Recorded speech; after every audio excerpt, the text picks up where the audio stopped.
And I am very, very, very, very, very excited to bring up Chris Bachelder and Jen Habel.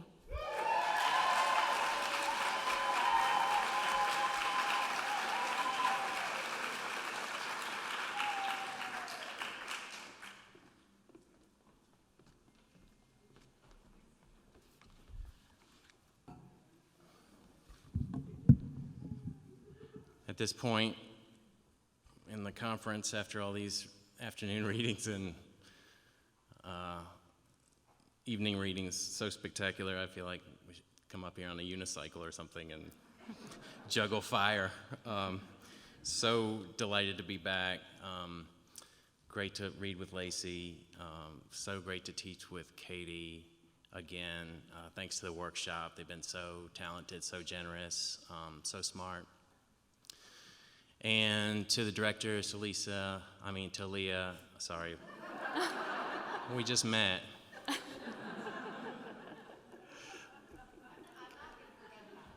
I know. Can we roll that over there? Sorry, Leah. My colleague for 10 years, by the way.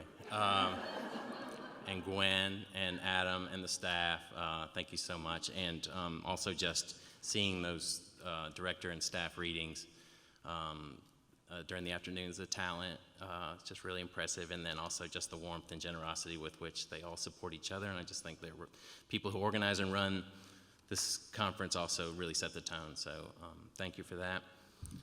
Is this good, the mic?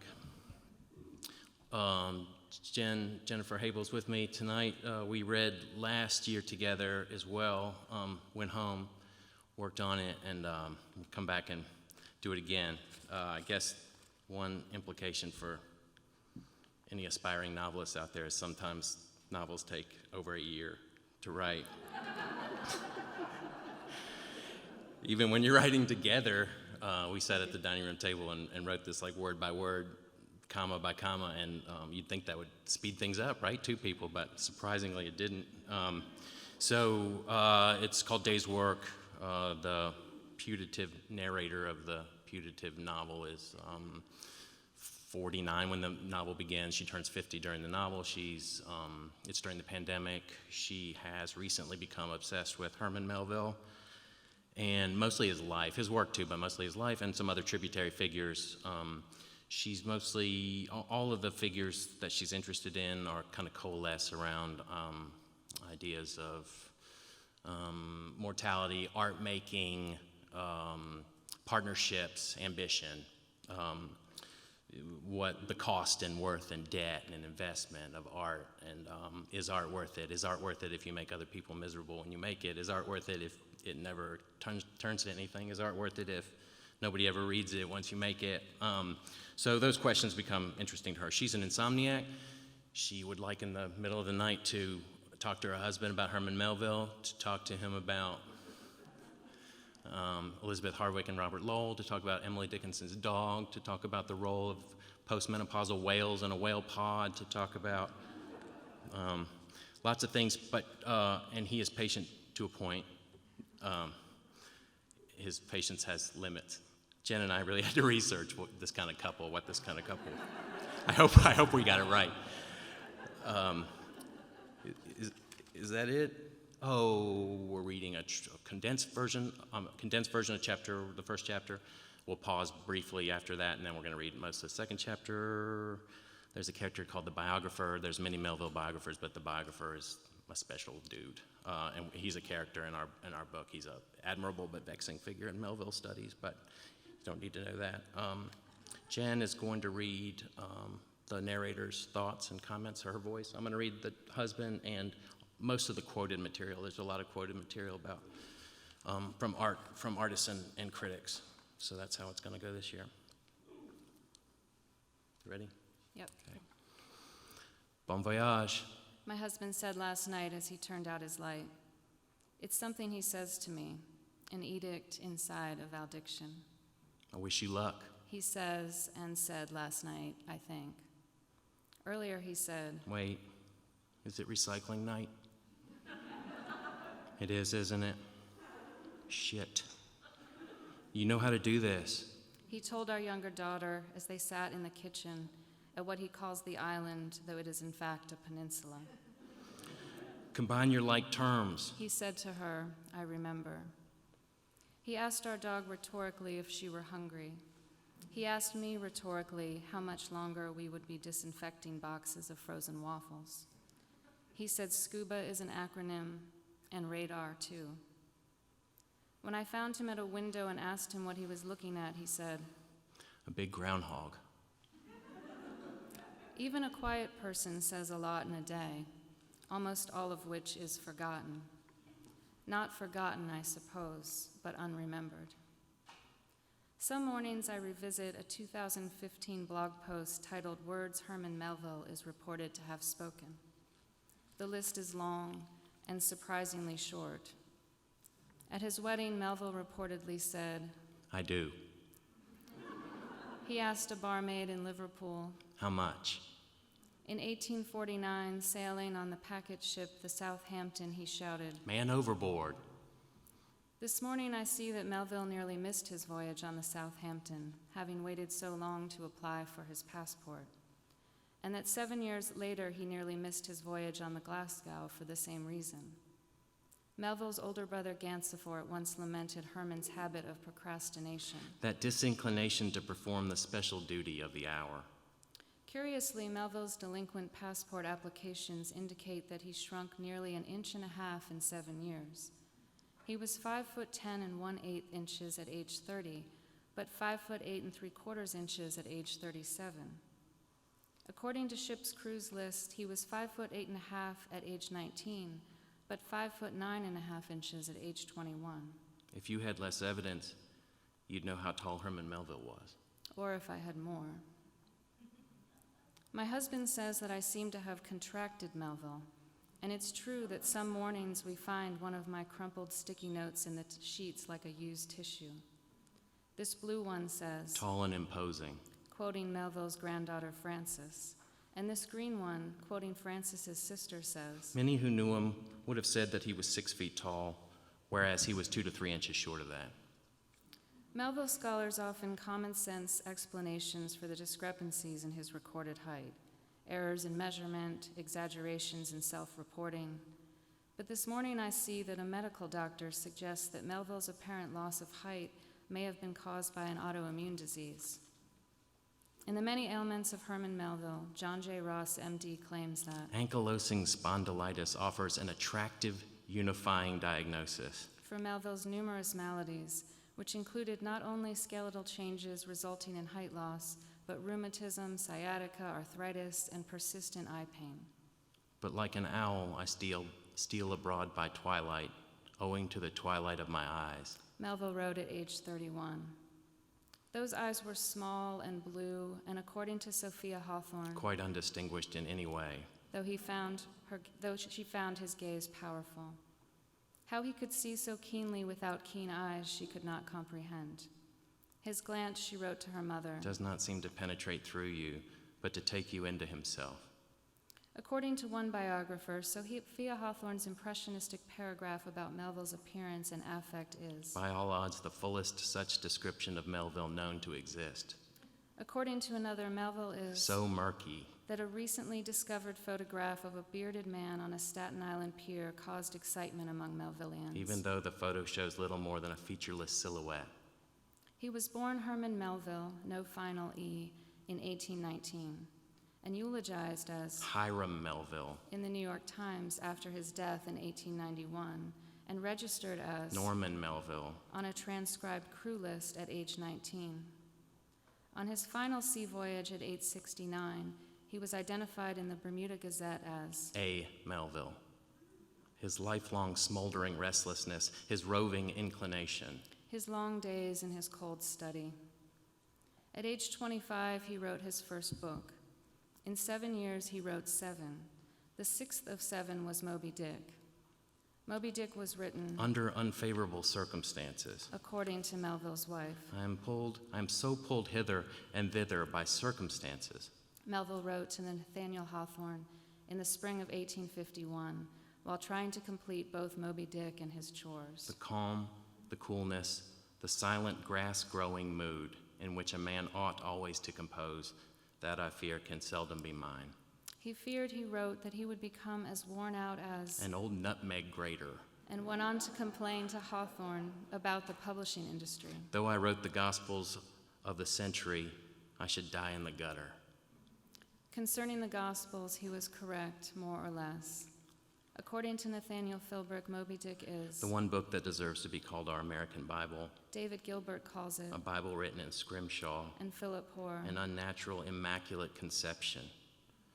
I'd totally take Moby Dick over the Bible. Said Connor Oberst, who estimates that he's listened to the audiobook of Moby Dick 50 times.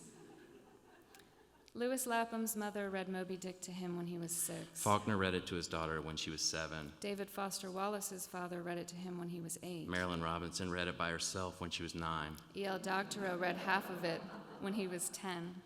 Fair sailing until the cetology stove me in. When Stanley Kunitz was 100, he would ask visitors to read him a chapter of the novel. He looked like a little walnut sunk in a chair, said Nick Flynn. But when you'd read, he'd sort of come alive from the language. Last night, adrift, I asked my husband to read me a chapter of Moby Dick, and so he read me chapter 59, Squid. The seamen rushed to the yardarms as in swarming time the bees rushed to the bows. He turned off his light and told me that his father, a retired trumpet player, once told him that virtuosic playing makes musicians laugh. What else can you do? He said his father said. Then he said, Bon voyage. by which he meant, Good luck. and, I'm sorry. and, I love you. and.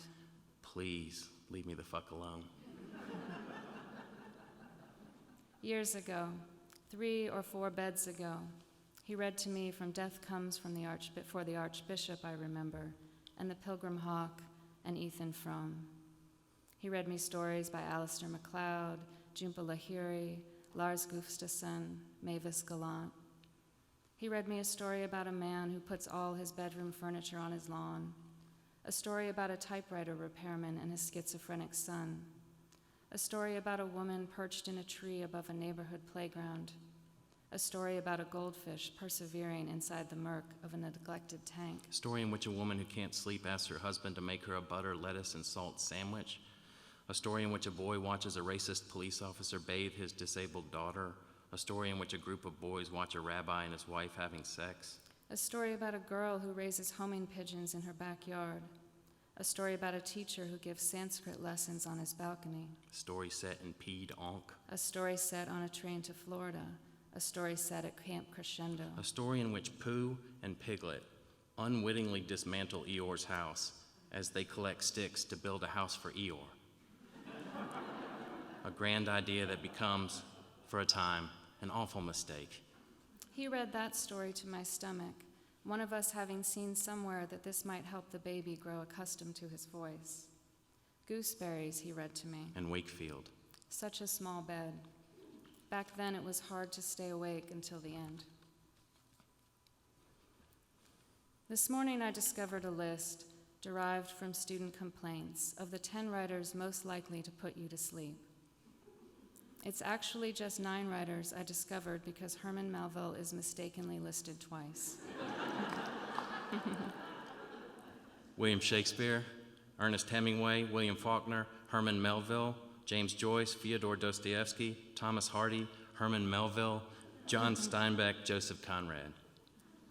Remember how easy it was in high school to fall asleep while reading classic novels like Tess of the D'Urbervilles and Moby Dick? Asked the author of the article on the, quote, biggest snoozers. Who reads Moby Dick in high school? Julie Taylor, I told him, is reading Moby Dick in the pilot of Friday Night Lights. And Rory Gilmore, I told him, is reading it in the pilot of Gilmore Girls. And Heather Duke reads it in the opening scene of Heathers, but only because Salinger wouldn't grant permission to use The Catcher in the Rye. My husband asked if any pretend boys read Moby Dick in high school, and I said no. Zac Efron reads it in The Lucky One, I said, but he's a troubled Marine vet. This morning I see that Moby Dick has for many years been assigned to actual students at the Hackley School in Tarrytown, New York. It's far too seldom these days that high school students get a chance to grapple with work as long and complex as Moby Dick. According to one teacher of English 11. Yes, we read the whole thing, said his colleague, and then we celebrated. One year, having completed the 2-month unit on the novel, The entire 11th grade gathered to smash whale piñatas in the Lindsay room. but I see now that in 2016, Moby Dick was removed from the English curriculum of the Hackley School. An article in the student newspaper presents the rationale for the change: teacher fatigue, student opinion, curricular diversity and variety. Moby Dick is a long book, according to the English department chair. It practically drives other books out of the way. Based on what is known of the composition of Moby Dick, it seems likely that Melville did not intend to write such a long book or such a challenging one. In June 1850, seeking an advance, he pitched the novel to his publisher as A romance of adventure. based upon his personal experience as a harpooner. He had never been, in all likelihood, a harpooner. In early August, one of Melville's friends wrote in a letter, Melville has a new book mostly done, a romantic, fanciful, and literal, and most enjoyable presentment of the whale fishery. At this time, Melville, who lived in New York City, took a short break to entertain guests at a boarding house in Pittsfield, Massachusetts. These were to be, according to one biographer, Madcap summer days filled with parties, picnics, dinners, rambles, hikes, and even a fancy dress ball. One morning, he took a break from his break to write a review of Nathaniel Hawthorne's collection, Mosses from an Old Manse, though he had not yet read all the stories. By 2 p.m., he had written 20 pages. By 2 p.m., he had written 20 pages on Hawthorne's stories, Hawthorne's darkness, 10 times black. Hawthorne's genius, Shakespeare's genius, American critics, The great art of telling the truth. literary ambition, originality, failure. Pretty much everyone now agrees that he was writing about his own ambitions and resentments. For in this world of lies, truth is forced to fly like a scared white doe in the woodlands. There are hardly 5 critics in America, and several of them are asleep. And if it be said that continual success is a proof that a man wisely knows his powers, it is only to be added that, in that case, he knows them to be small. According to the biographer, Melville had some food after writing all this. as planned, he then drove one of his guests to the train station to visit a vacationing acquaintance and the latter's new bride. The act of writing about Hawthorne, according to the biographer, had worked Melville into A state of intense and undirected arousal. which is one way to explain why, as a lark, he abducted the young woman whom he had never met. He whisked her into his buggy and drove away fast, her angry husband giving chase in an old wagon. There is no knowing Herman Melville. As I at some point transcribed onto this yellow sticky note. But we do know that he went to a masquerade ball that evening dressed as a Turk, in a turban and robes with a sword, either real or pretend, and of course his Luxuriant nut-brown beard. something of a connoisseur of beards Melville was. In fact, The bard of the beards, according to GQ. the narrator of his novel White Jacket declares beards The token of manhood and the true badge of a warrior, as opposed to the enameled chins of pacifists. In a 4-chapter run, he mentions beards 74 times, not including myriad synonyms. Suburbs of the chin, fly brushes, muzzle lashings, viney locks, rebellious bristles, homeward bounders, carroty bunches, imperials, fine tassels, nodding harvests, inflexible yellow bamboos, love curls, moss hanging from the bough of some aged oak, and whiskerandos. Such an array of beards, exclaims the narrator. With intuitive sympathy, I feel of my own brown beard while I write. After staying up late at the costume party, Melville rose early to write. Charged more and more with love and admiration of Hawthorne, He added 6 pages to his review by 10 a.m. I feel that this Hawthorne has dropped germinous seeds into my soul. This Hawthorne was 46. Melville had just turned 31.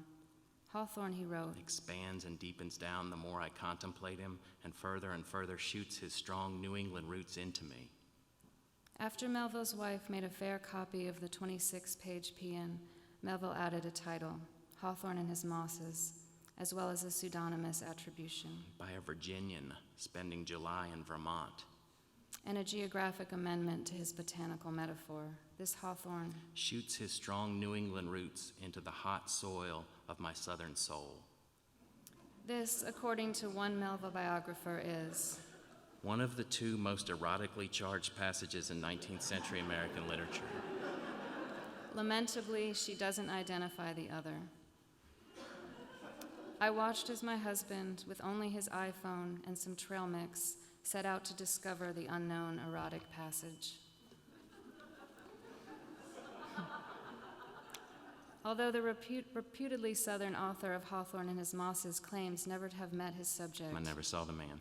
Melville had met Hawthorne days earlier when they hiked Monument Mountain with other local Berkshire celebrities. Hawthorne arrived that day with his publisher in a sumptuous carriage. He was, according to one Melville biographer, the most beautiful man Melville or any of his contemporaries had seen.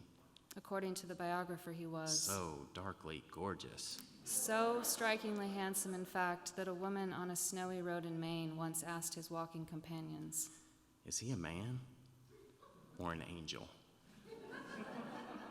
Moreover, he dressed well, favoring a black cape and cravat. When writing, he wore a faded purple and gold damask patterned robe.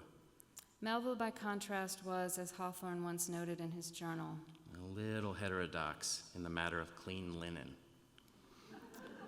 Hawthorne's son Julian recalled that Melville dressed such that he might be mistaken for a tramp.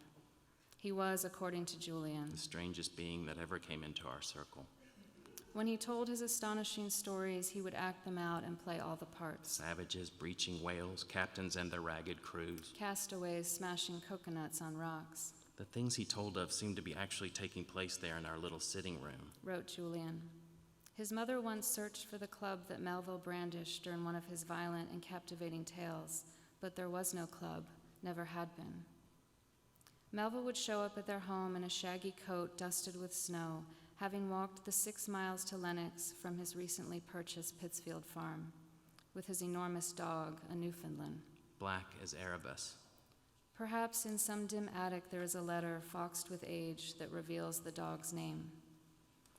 40 miles away, Emily Dickinson also owned a Newfoundland, Carlo, named after the pointer in her favorite novel, Jane Eyre. In a letter, she identified Carlo along with Hills and the Sundown as one of her 3 companions. Her mute confederate, she called him her shaggy ally. With my 3 companions, my young daughter, my elderly retriever, and Time, I used to walk past the Dickinson homestead.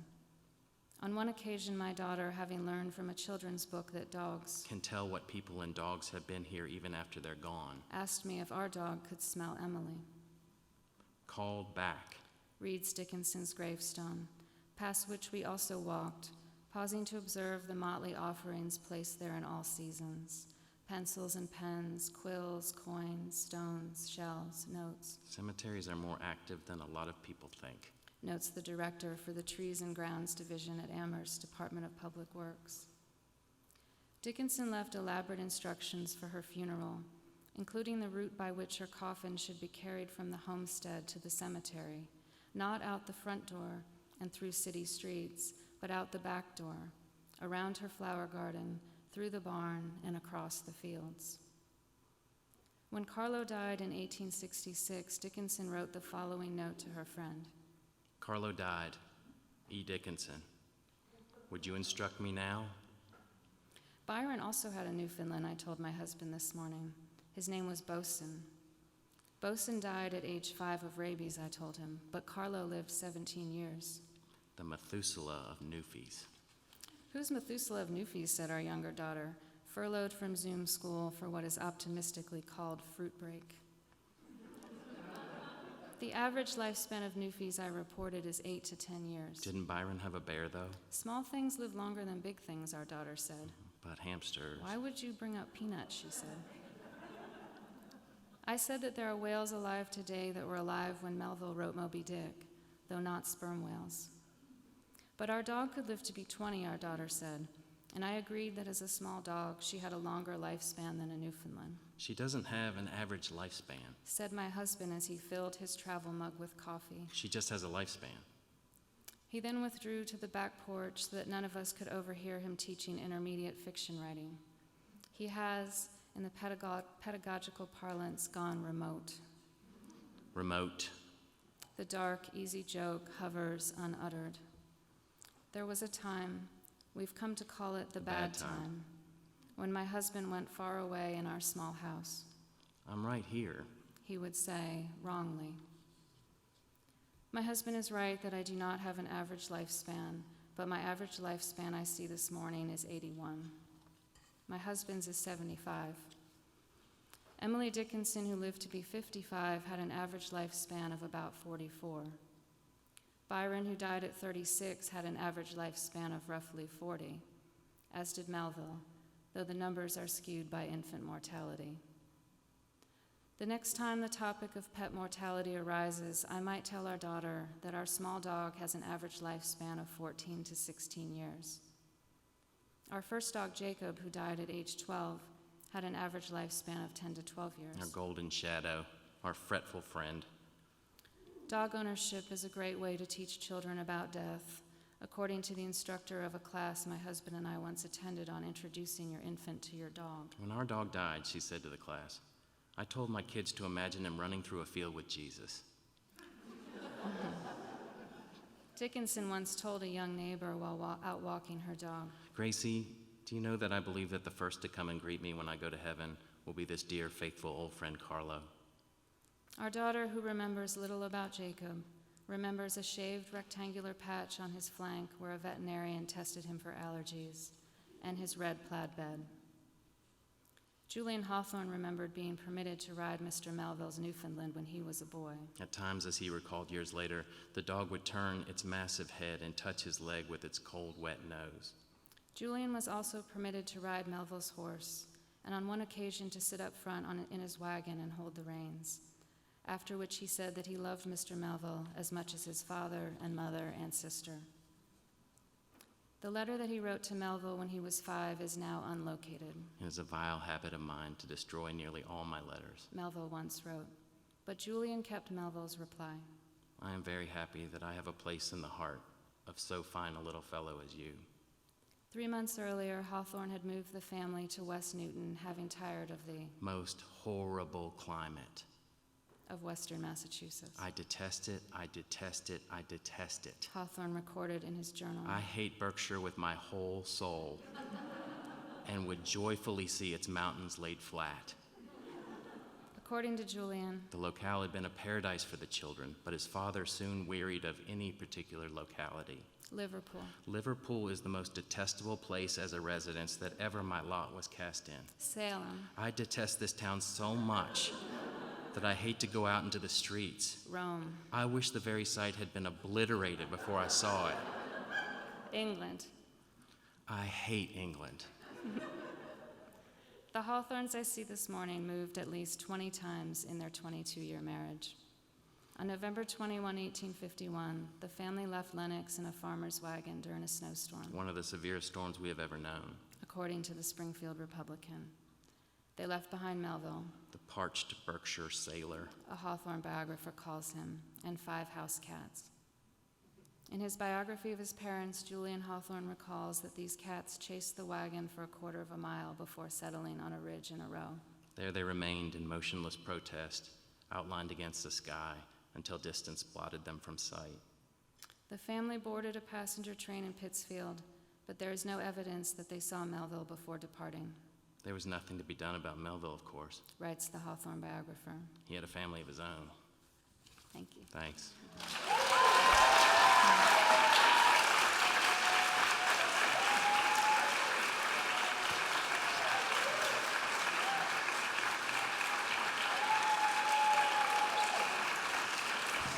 Thanks so much. Please welcome Lacy M. Johnson.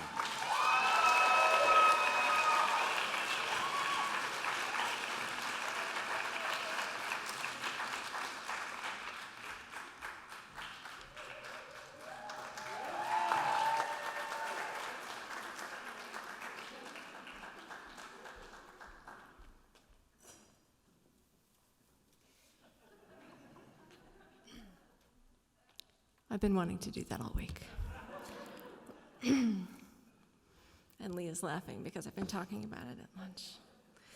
Thank you so much, Chris and Jennifer. That was fantastic.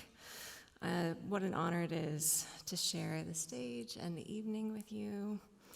Oh, shit. Brought my glasses this time. I'm going to use them to destroy this microphone. Thank you also again to Leah, Gwen, Adam, once again for making this space for all of us. I think it's not an exaggeration to say it's been a highlight of my career. I want to also shout out to my teaching partner, Alex Chi. Are you here, Alex? Who is maybe one of the very best people I know. I mean, this is a person who's been carrying around a tote bag of my last book all week, and also for the past 4 years. I'm so grateful for your friendship.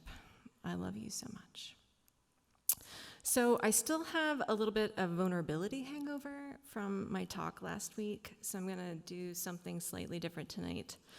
Over the past several years, I've been shifting my attention somewhat away from sexual violence and personal trauma to environmental violence and collective trauma. Because I live in Houston, I think a lot about flooding, and I edited a book about flooding, which is called More City Than Water, which has just come out. And I really hope you will order it from your local independent bookseller. I learned a lot about flooding in the process of writing and working on that book, and I found that thinking about flooding in Houston made me want to think about my own prior experiences of flooding in a slightly different way. I got an invitation to write about landscapes altered by climate change for an anthology called The World as We Knew It, which was edited by Taja Eisen and Amy Brady and just out from Catapult recently. And I felt called to think again about the flood of 1993. I wrote a little bit about that flood in my first book, Trespasses, but I think only about 5 people have maybe ever read that book, and maybe 3 of them are in this room. So I also found that after everything I'd learned about flooding, there was more that I wanted to say. So I'm going to read an essay about the flood of 93. It's called Come Hell. And what you need, and this is what you need to know, this is maybe especially for the youths in the room, is that back in the 1990s, which was basically when dinosaurs walked the earth and the only landmass was the supercontinent of Pangaea, we used to have telephones that were connected to the wall by an actual physical cord. It was spiral. Also, we've been talking in our class about the ethics of writing about other people, and I want our workshop to know in advance of this that I'm deeply aware that this essay breaks almost all of our rules. So this is Come Hell, and it's pretty short. It started raining in the fall and kept raining even as the temperature dropped, when the rain became snow, falling like scraps of wet cloth, pushed by the wind into sopping drifts. In the spring, the snow turned back to rain and kept falling, and by summer, the creeks and rivers had filled and left their banks, submerging first the low farmlands, then the farmhouses and barns and steel outbuildings, and then also the train tracks, abandoned coal mines, the highways and bridges, so that an archipelago of grass and silos and trees stretched between the Missouri and Mississippi rivers from South Dakota to the Gateway Arch. The rain kept falling even through the summer, when the rivers grew to monstrous size and approached the edges of towns and then swallowed the streets. People moved their homes and businesses to higher ground to escape them. They moved entire towns. In the summer, when the rivers were widest and deepest, the days underwater accumulated 75, 97, 150. This was Missouri in 1993. I want to take a drink of water, but I'm not sure which one you drank from. On your left? Both of them are yours? Oh, okay. So they're both mine. Okay, great. Thank you.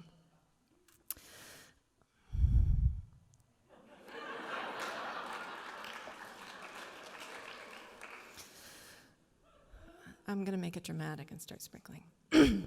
A year before the rain started, my parents had sold the farm where I'd spent what felt like my entire childhood and moved into a house in town only 5 blocks from our church.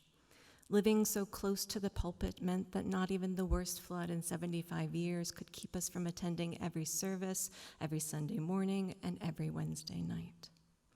As thunder shook the stained glass in the sanctuary, our pastor, Brother Michael, we'll call him, told us, his faithful congregation, how God had sent the flood of the Old Testament to cleanse the earth of sin and moral depravity, how he had instructed Noah to build the ark and gather the animals, and how this flood, our flood, was also a message from God. Who among us would hear his instructions to gather to one another and to him to be fruitful and increase in number and fill the earth? Who would be obedient? God made the earth for us, Brother Michael told us from the pulpit. He made the sun for us and the rain for us, even rain that falls for an entire year. My family sat, as usual, near the rear of the church. My father nodded as Brother Michael raised his hands and his voice. The rain will cease and the clouds will part, he told us, and the rainbow God beds down from heaven will be the token of that everlasting covenant between us and him. Just as I gave you the green plants, I now give you everything. God had given me as many summers on the farm as I could remember, and now that we'd moved to town, I could hardly find a thing to do. Our farm hadn't even been very big, only 76 acres, and much of that was forested, but I could spend the whole day walking the perimeter and learn the history of the weather and the shapes of the land. The way the creek bottom held a millennia of flooding in its warm black soil, the way trees on the edge of our property had died and toppled years ago in a drought. I'd straddle their trunks, close my eyes, and let the sun warm my skin. But our new house sat right next to our neighbors on both sides, and life felt enclosed and small. I could ride my bike across the entire town in less than a morning, and all I'd see were ghosts of what the town had once been. An abandoned coal elevator behind the Benjamin Franklin downtown, the sharp, bare ridges of surface mines that sloped into deep black pits, the rail lines that once carried coal from the local mines to the power plant where my father worked, and now carried it from much, much farther away. When it was raining, I'd sit on the floor of my upstairs bedroom and try to record songs from the radio onto cassette tapes while my sister read the funny pages from the newspaper in the other room. The headlines announcing the river cresting, another high water record, thousands losing access to drinking water, to electricity. Sometimes my sister and I would walk down the street to the edge of the water to throw in leaves and sticks and watch them river away. During the worst of the flooding, when my father would leave the house every morning to drive his pickup truck along the dry back roads on his way to the power plant, my mother would cross her arms and let out a long, tired sigh. I'd been to the power plant maybe only one time, but I could hold an image of it clear in my mind. The green fields cradling a deep blue lake that stretched for miles, surrounded by a forest of maple trees. At the southern tip of the lake, the land was charred black and gray, no trees, no grass, no flowers, or even any weeds, and in the middle of this burnt-out place, right against the edge of the water, 3 churning smokestacks belched black smoke that on a clear day I could see from miles away. I didn't understand what my father did for work at the time, but I knew the power plant provided electricity to dozens of towns worth of stoplights, attic fans, refrigerators, and single light bulbs swinging from wires in basements. I knew my father had been raised on a farm like me, and on the farm he had studied the gospel of the planting and the harvest, the cycle of hunting in the winter and swimming in the summer, and of watching fog roll down from the hills when the axis of the earth pivoted toward fall. He understood what it meant to bale hay and birth calves, and also that he didn't want to do that sweaty, back-breaking labor his whole life if he didn't have to, so he learned how to wear a collared shirt and turn coal into electricity. Now that he worked at the power plant, my father believed what Brother Michael told him in church, that coal is a blessing if we use it to power our cities, that oil is a blessing when we turn it to gasoline. God gave human the earth, my father believed, and we please God when we use it to fulfill our needs. I learned only later, after my father and I stopped speaking, that coal had once been abundant in the part of Missouri where we lived. Fields of it as wide as entire counties, seams of it tatted under the land like black lace. But when the coal mines started to run dry and mining coal got more expensive than shipping it, the mines closed, the miners left, the town withered, and new coal, cleaner coal, started arriving from Wyoming, where miners blasted it out of the sides of mountains and scraped it from gaping black canyons before crushing it to the size of black plums. At the power plant, the coal arrived by the truckload, hundreds of truckloads every day, where it was spray cleaned, cracked, crushed, pulverized, and burned to produce the dirtiest kind of electricity. Each ton of coal producing almost 2 tons of carbon dioxide. 1 billion tons of coal burned in the United States every year, polluting the air we try to breathe as much as all of our cars, trucks, buses, and planes combined. Enough to melt glaciers in the Himalayas and the ice caps on the planet's 2 poles. Enough to raise the sea level of every ocean on Earth and to cause decades-long droughts that turn farmland to desert, wildfires that turn ancestral forests to ash. I don't know whether my father knew that then. I didn't know that then. All I knew was that when my father came home from work every evening, we'd gather at the dinner table and he would ask us to bow our heads to pray. Some nights we'd thank God for the food on our table and the clothes on our backs. Other nights we'd ask God to help the men who'd lost their farms in the flood, who'd lost their jobs at the power plant, who'd lost everything. After my sister and I cleaned up all the dishes and loaded the dishwasher, my father would fall asleep in his armchair while the rain filled the streets and the news played on television, the living room flickering with footage of the swollen rivers, brown and so fast and wide in some places that I held my breath while the camera tried to take it all in. Cars underwater. Crops underwater, women walking through water carrying baskets, men carrying their children on their backs, houses bobbing in the water, grain silos underwater. The weatherman ran his hands through his hair while water rushed through broken levees. Baseball stadiums filled with water. Men stacked sandbags outside their storefronts. Coffins bobbed in shallow lakes. Semi-trucks underwater. Gas stations, train cars carrying giant hogs that screamed like human women. My father believed that God is in control, that he has already ordained everything that happens, everything we do, and that the coal they burned at the power plant had no more effect on the weather than the way my father tied his shoes.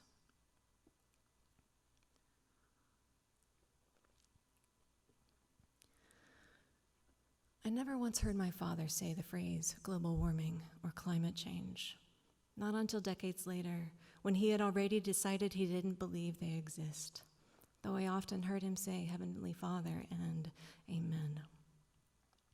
One night in late summer, when the rain had finally started to let up, my father had just finished blessing our dinner when the phone rang in the kitchen. This is the part you need to remember. My father stood up, folded his napkin onto his plate, and walked to where the phone hung from the wall. He lifted the receiver and listened before holding it out to me. I pulled the long spiral cord into the bathroom, and a voice on the other end whispered that out where all the roads were flooded, out past our old farm, where our parents couldn't reach us, where the sheriffs couldn't go in their low Crown Victorias, there was a place that could be ours for the night, where we could all be free. After I did the dishes with my sister and told my father some bold-faced lie about a Bible study sleepover with some friends from our church, I rode in the back seat of a tiny hatchback packed with more teenagers than seatbelts down a long gravel road to the flood's edge. I climbed with the others into the bed of a tall pickup truck and sat on the wheel well and held tight as the driver eased us forward into the water. so filthy with runoff that it swallowed light rather than reflecting it, and ferried us slowly to the dry ground on the other side, to wet hay bales and a fire that burned while we passed bottles and bottles of cheap alcohol. Hours later, I lay back in the wet grass and looked up into a sky of stars spinning above me. And though I wanted to feel God in everything, to feel certain of him like my father did, all I felt was the movement of the water all around us, carrying us toward a future I couldn't yet see. The gospel I learned from the forest and the trees, the creeks and the water, the crops and the land, and the flooding that consumed them, was that the earth belonged only to itself. It's time. None of it belonged to me. After the water receded, and the farmland dried, and the old pit mines drained, and the farmers began tilling the river sand deep into the fields that produce less and less every year, my father left work each morning, driving to the power plant on the highway instead of the back roads. And the 3 smokestacks went on belching black smoke day after day, year after year, like nothing had changed.